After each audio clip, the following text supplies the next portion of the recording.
자, 우리가 보통 센 문제집을 풀 때 보통 세로로 풀죠. 자, 물어볼게요. 유형 문제집을 풀 때는 세로로 풀어야 될까요? 가로로 풀어야 될까요? 자, 정답은 당신이 현재 3등급 70점 이하시면서 센, RPM, 개념 유형 플러스 마플 시너지와 같은 유형 문제집을 풀고 있다면 지금 이 영상에서 제가 5가지 퀴즈를 낼 거예요. 거기서 나온 답들을 그대로 따라 하신다면 2가지는 무조건 얻으실 겁니다. 첫째, 수학 문제집을 어떻게 120% 활용하는지, 그리고 둘째, 내가 하고 있는 방식이 맞는 방식인지 틀린 방식인지 명확한 즉답을 드리도록 하겠습니다. 결국 이렇게 다 따라하시면요, 3에서 한 6개월 정도만 지나도 여러분들의 성적은 기하급수적으로 폭발적으로 올라가신다고 확신합니다. 정말 인생 영상이 되실 거라고 장담합니다. 미리 말씀드릴 게 있는데, 지금부터 알려드릴 방법은요, 센 B스텝 정도, 그러니까 좀 난이도가 좀 평이한 정도의 문제들을 기준으로 말씀드리는 거고요. 센 C단계나 마플 시너지의 어떤 터프 문제들, 이런 좀 블랙라벨 문제들, 이런 문제들과는 좀 별개의 훈련 방법이니까 그 방법들은 제가 따로 올려드릴 테니 이것은 센 B스텝 정도 난이도에 포커스된 방법들이다 라고 생각해 주시면 감사하겠습니다. 자, 그럼 바로 시작할게요. 자, 첫 번째 문제예요. 우리가 풀이를 할 때 노트에다 해야 될까요? 책에다 해야 될까요? 정답은 무조건 노트입니다. 혹시나 책에다가 문제를 풀고 있나요? 이 방법은요, 저 권하지는 않는 방법입니다. 왜냐하면 책은 너무 협소해서 풀이가 지저분해질 가능성이 높고, 그러다 보면 내 풀이가 못 알아볼 가능성이 되게 높아요. 수학적 풀이는 누가 봐도 깔끔하고 논리 정연하게 스텝 바이 스텝으로 적어야 되는데, 그렇지 않고 생각나는 대로 중구난방으로 적어질 가능성이 높다는 거죠. 따라서 무조건 노트에다가 논리 정연하고 깔끔하게 시나리오를 단계별로 적는 것을 추천드립니다. 자, 두 번째 질문이에요. 우리가 문제를 풀 때 센 같은 문제집 보면 위에 단원의 어떤 제목이라든지 혹은 그 유형을 푸는 방법 같은 것들이 나와 있잖아요. 유형별로. 이것들을 가리면서 풀어야 될까요? 가리지 말고 풀어야 될까요? 정답은 가리면서입니다. 혹시 문제집을 풀 때 위에 나와 있는 유형의 제목들이라든지 풀이를 보고 풀고 계시나요? 이 방법은요, 권하지 않는 방법이에요. 여러분들에게 여쭤볼게요. 학교 시험지와 센 같은 유형 문제집의 가장 큰 차이점이 뭔지 아세요? 뭐 시간 차이 뭐 여러가지 등등등 있겠지만 저는 이렇게 생각해요. 학교 시험 같은 경우는 유형들이요, 순서대로 나오나요? 뒤죽박죽 나오나요?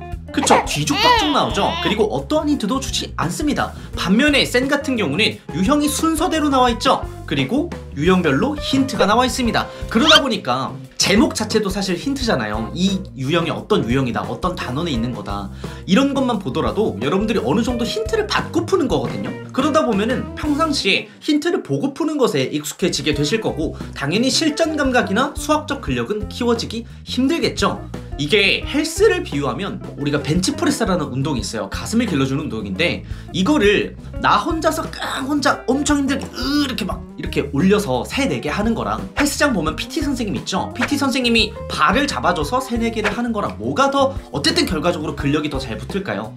당연히 혼자서 어떻게든 이제 들어보는 게 근력이 더 잘 붙겠죠? 그런 느낌이에요. 결국에 유형 제목이나 풀이 방법 같은 경우는 포스트잇이나 혹은 매직으로 이렇게 지워서 가려서 푸는 것을 적극 권장합니다. 자, 세 번째 질문이에요. 우리가 문제집을 풀 때 오픈북 형태로 개념서를 옆에 깔아두고 오픈북 형태로 공부를 해라 라고 권장하시는 분들도 있는데, 이게 맞는 방법일까요? 아닐까요?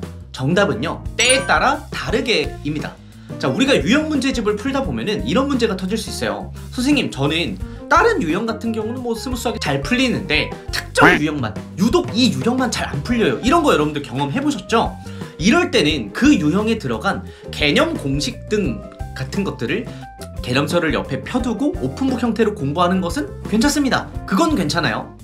대신에 어떤 개념을 쓰고 왜 그 개념을 쓸 수밖에 없는지에 대한 정당성은 반드시 다시면서 하셔야겠죠. 그리고 왜 이런 풀이 알고리즘이 될 수밖에 없는가, 왜 하필 이런 풀이가 될 수밖에 없는가에 대해서 납득을 하시면서 풀어야 됩니다. 그리고 내가 왜 다른 건 잘 푸는데 유독 이 유형은 안 풀릴까 라는 원인도 분석을 하셔야 돼요. 이게 꼭 지금 현재 배우는 파트 때문이 아니라 중학교 거나 혹은 고등학교 1학년 것들이 잘 안 돼서 그런 걸 수도 있어요. 그래서 왜 잘 안 풀리는지 명확하게 원인을 분석해 보시길 바랄게요. 오픈북을 펼쳐서 이제 납득을 하면서 공부하려고 해도 이 유형만큼은 안 된다, 그러면은 대표 유형 정도는 답지를 보는 것이 좋습니다. 이렇게 해놓으시고 유독 안 풀리는 유형들 있잖아요. 그런 것들을 따로 체크해 두셨다가 주에 한번 그걸 몰아서 다시 근거를 다시면서 풀어보는 것도 더더욱 효과적일 거예요. 결론은 오픈북을 하냐 마냐는 유독 안 풀리는 유형에 대해서는 오픈북 하는 걸 권장드리고, 그래도 안 풀리는 것은 대표 유형 정도는 답지를 보는 것을 권장드린다 라고 말씀드릴 수 있습니다.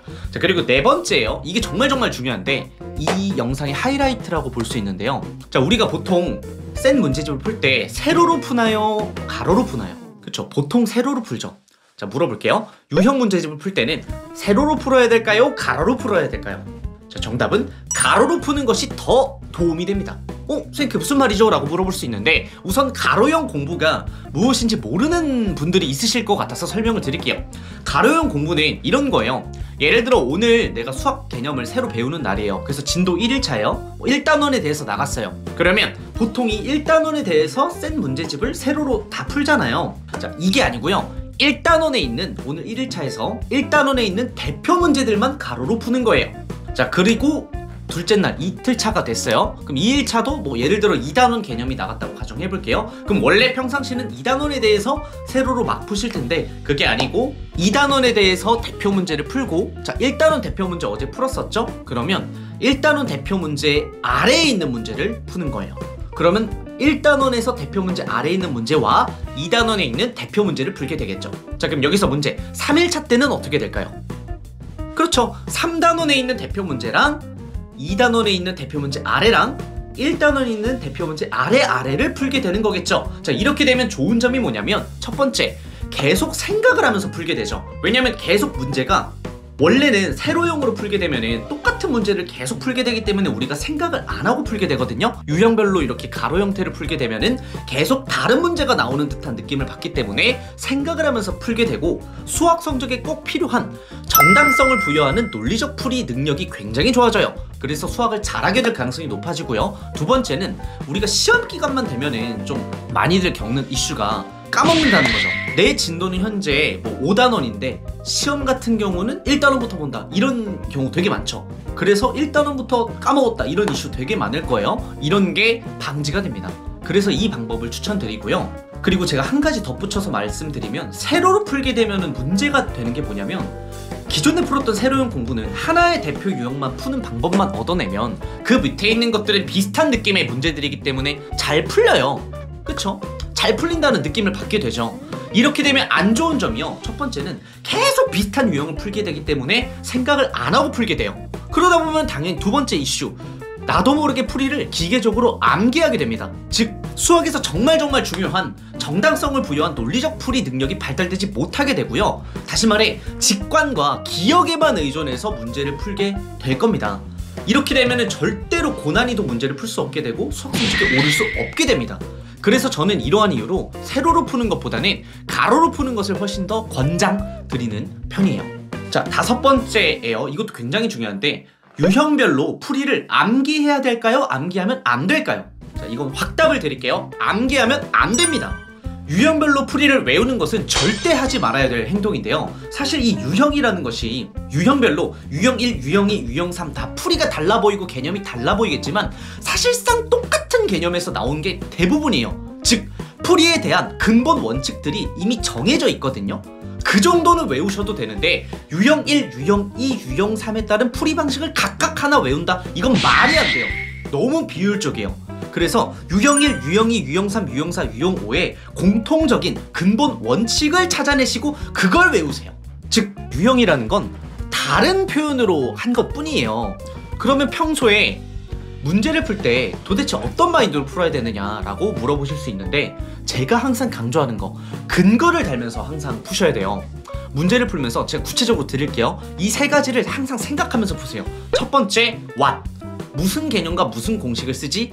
두 번째, why, 왜 지금 하필 이 타이밍에 이 개념과 공식을 써야 되는 건데?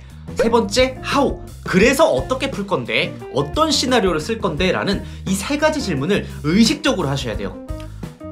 무슨 말인지 아시겠죠? 결론은 유형별 풀이를 알고리즘이라고 일컫는다면 이 알고리즘에 대해서 하나하나 외운다 안 외운다? 외우면 절대 안 된다. 왜 이렇게 될 수밖에 없는가를 납득하면서 공부를 해야 된다. 그래야 근본 원칙이라는 게 잡히게 된다 라는 거예요. 그러려면 문제를 푸시면서 항상 방금 말씀드렸던 what, why, how에 대해서 질문을 던지시면서 하셔야 돼요. 공부를 할 때 정말 중요한 게 이러한 사고가 머릿속에서 의식적으로 이루어지느냐 안 지느냐가 진짜 큰 차이거든요. 예를 들어 우리가 헬스장에서 헬스를 할 때도 그냥 무지성으로 아무 생각 없이 덤벨 이렇게 들면은 허리 다 망가지고 목 다 망가집니다.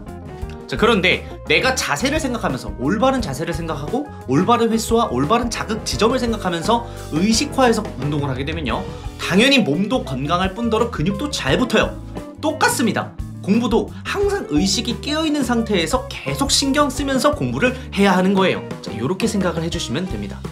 자, 이게 끝이에요. 제가 오늘 5가지 정도 노하우를 전수해 드렸는데 진짜 정말 엑기스만 다 뽑아서 드린 거예요. 모든 걸 다 알려드렸거든요. 이걸 다 했는데도 안 오르면 여러분들 정말 제가 소신 발언하는데 고소를 하셔도 돼요. 진짜 그 정도로 자신이 있는 방법들이니까요. 여러분들 꼭 한번 3개월에서 6개월 정도 꾸준히 제발 해보시길 바랍니다. 정말 빛이 나는 성과가 있을 거예요. 여러분들이 이걸 보고 꼭 성적이 올랐으면 좋겠고요. 성적이 오르면 저희한테도 이쪽으로 카톡 하나 주시면 저희가 소정의 선물도 보내드리도록 할 테니까 꼭 한번 성적 올려서 기쁜 마음으로 보자고요. 여러분들도 할 수 있습니다. 화이팅!